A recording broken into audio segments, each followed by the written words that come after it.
and maybe even the spiritual gifts.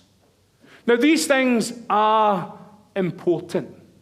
They are important. And absolutely, we cannot deny that as we read the scriptures, it's filled with evidence of miracles and miraculous power falling on the people of God, particularly in the church. But I would put it to us as a church that before we get there, we need to spend some time considering the soil in which this miraculous power grows out of.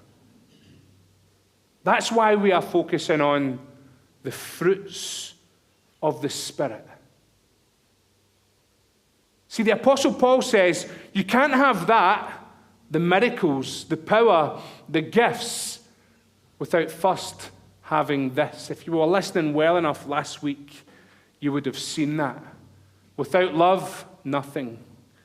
No prophecy, no healing, no tongues. Without love, without the fruit of the Spirit, nothing. That's why we are spending time looking at the soil out of which the miraculous power of God grows out of, I think. And it's often the ordinary, everyday, Spirit-working the character of God in each and every single one of us. Paul calls this the fruit of the Spirit, right? See, often we're drawn to the extraordinary, aren't we? That's why the miracles catch our eyes so much. That's why the gifts of the Spirit draw our attention so much more than love, joy, peace, patience, kindness, goodness. I saw this a few years ago, incidentally, when I took Mikey to the zoo. He was only about 3 years old at the time. 2 mentions of the zoo today. Shout out to the zoo.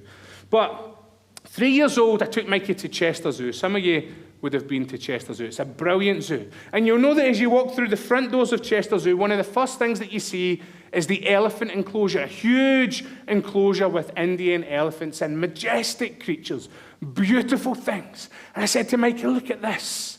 Look at these elephants. Look at the size of them. Aren't they incredible? And he looked and he said, yes.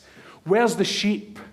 I said, we passed about 1,000 sheep on the way here. This is a zoo. We're looking at elephants. You don't get elephants in this country. Yeah, where's the sheep, he said. So anyway, I moved him along to the very next enclosure, which was a white rhino. I mean, come on, a white rhino, right?